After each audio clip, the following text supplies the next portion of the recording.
राधे राधे दोस्तों, आपका फिर से स्वागत है मेरे YouTube चैनल राधे श्याम में।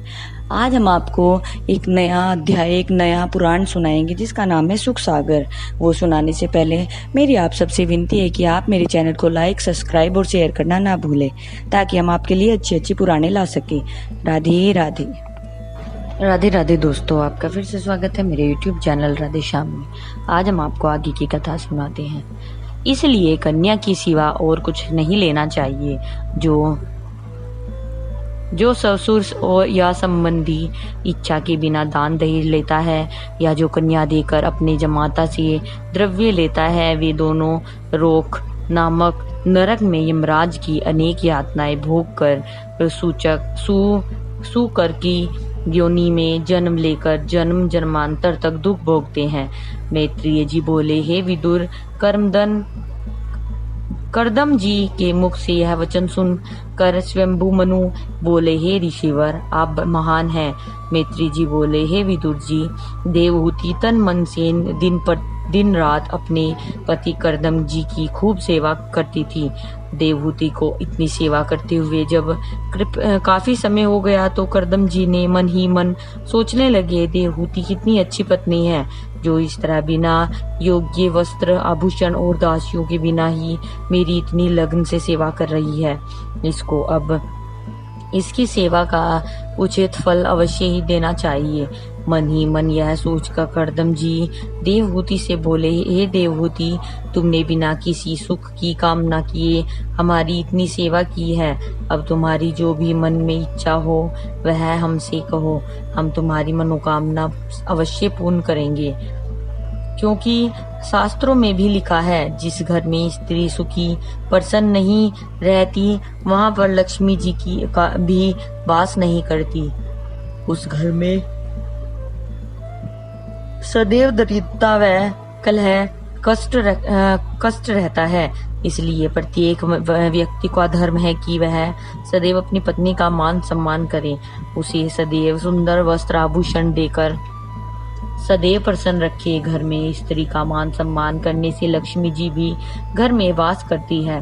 अपने पति करदम जी की यह बात सुनकर देवहूति बोली, हे प्राणनाथ, पत्नी का धर्म है कि सदैव पति की आज्ञा का पालन करे, सदैव तन मन से बिना किसी कामना के दिन रात पति की सेवा करे।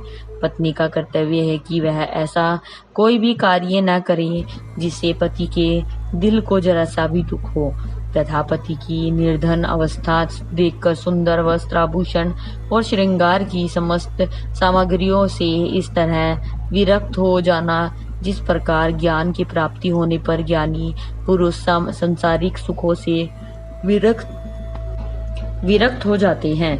अपनी पत्नी देवहूति के मुख से यह बातें सुनकर करदम जी बोले, बहुत प्रसन्न हुए, और फिर उन्होंने अपने योग बल से तुरंत एक बहुत ही सुंदर व विशाल विमान हवाई जहाज बनाया, जिसमें बंदरवार और पताका हवा में लहरा रही थी।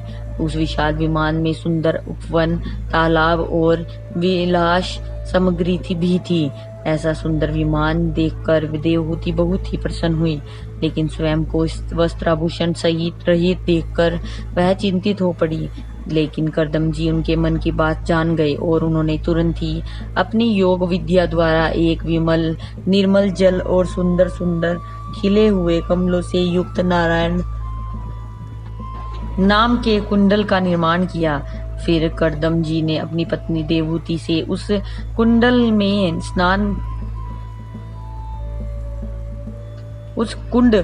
कुंड का निर्माण किया। फिर करदम जी ने अपनी पत्नी देवहूति से उस कुंड में स्नान करने के लिए कहा।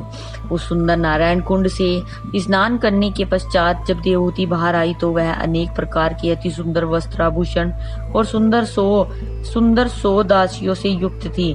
देवहूति को स्नान करने के पश्चात इतनी सुंदर और युवा देखकर करदम जी ने भी उस नारायण कुंड में स्नान किया। इतनी कथा सुनकर मैत्रेय जी बोले, हे विदुर जी, इस तरह नारायण कुंड में स्नान करने के पश्चात देवहूति व करदम जी उस सुंदर विशाल विमान पर विराजमान हो अनेक प्रकार के संसारिक सुखों का उपभोग करने लगे तथा वे उस विमान को इंद्रलोक, वरुण लोक और कुबेर लोक तथा जहाँ भी चाहते उसे तीनों लोकों में ले जाते। इस तरह अनेक प्रकार से सुख भोगते हुए देवहूति व कर्दम जी को 10,000 वर्ष बीत गए तो उनके 2 कन्याएं उत्पन्न हुई। कर्दम जी ने मन ही मन सोचा कि प्रभु ने तो हमें यह वरदान दिया था कि वे हमारे यहाँ अवतार लेंगे, इसलिए तो मैं अभी तक संसारिक सुखों में भोग रहा हूँ, नहीं तो मैं वन चला गया होता। यह सब सोचकर कर्दम जी ने मन ही मन प्रभु का ध्यान किया तो प्रभु ने ध्यान में दर्शन देकर कहा, हे मुनि, मैं शीघ्र ही तुम्हारी यहाँ अवतार लूंगा। कुछ ही समय पश्चात देवहूति फिर से गर्भवती हो गई। मैत्रेय जी बोले, हे विदुर, देवहूति के गर्भवती होने पर उनके गर्भ में प्रभु कपिल जी आए तो उनके मुख का प्रकाश अत्यंत ही तेज हो गया। यह देखकर कर्दम जी बोले, हे राजपुत्री, अब तुम प्रसन्न हो, क्योंकि अब प्रभु अवतार लेने के लिए तुम्हारे गर्भ में प्रवेश कर चुके हैं। कर्दम मुनि की यह बात सुनने से ही देवहूति खुशी में झूम उठी और बोली, हे प्राणनाथ, आप बिल्कुल सत्य कह रहे हैं, परंतु मुझे विश्वास नहीं हो रहा। जब यह बात देवहूति कर्दम जी से कह रही थी तो उसी समय आकाश से पुष्प वर्षा कर देवताओं ने कहा, हे देवहूति, कर्दम जी का कथन बिल्कुल सत्य है। तुम्हारे गर्भ में स्वयं प्रभु कपिल देव जी अवतार लेकर समस्त संसार में आपका यशोगान करेंगे। वे संसार में संख्य योग शास्त्र का ज्ञान संतों को सिखाकर अज्ञान रूपी अंधेरों को दूर करेंगे, क्योंकि जगत में जब भी धर्म और ज्ञान की हानि होती है तब प्रभु अवतार लेकर धर्म और ज्ञान का जगत में प्रकाश करते हैं। यह सब कहने के पश्चात एवं मुनि कर्दम और देवहूति की स्तुति करने के बाद समस्त देवगण अपने अपने लोकों को प्रस्थान कर गए। फिर 10 माह पश्चात प्रभु कपिल मुनि जी ने अवतार लिया तो देवगणों ने उन पर पुष्प वर्षा की और गंधर्वों ने गाकर और अप्सराओं ने नाचकर उनका गुणगान किया। उनके अवतार लेने पर त्रिलोक में आनंद हो गया तथा 10 दिशाओं प्रकाशित हो गई। एवं कर्दम ऋषि ने जब उन्हें पूर्ण ब्रह्मा जाना तो वे हाथ जोड़ उनकी स्तुति करने लगे, हे प्रभु, आपका तो मात्र नाम लेने से ही व्यक्ति भवसागर से पार उतर जाते हैं। मैं तो धन्य हूँ, आपने मेरे घर पर स्वयं अवतार लिया है। मैंने देवताओं के मुख से सुना है कि आपने ज्ञान का उपदेश देने के लिए अवतार लिया है, सो प्रभु मुझे भी वह ज्ञान दीजिए। आज की कथा में ये समाप्त करते हैं, आगे की कथा आपको कल सुनाएंगे। राधे राधे, राधे राधे, राधे राधे। जय श्री कृष्ण। ओम नमः शिवाय। अगर आपको मेरी वीडियो अच्छी लगी तो बेल आइकन दबाना ना भूलें, ताकि आपको मेरे आने वाली वीडियोस का नोटिफिकेशन मिलता रहे।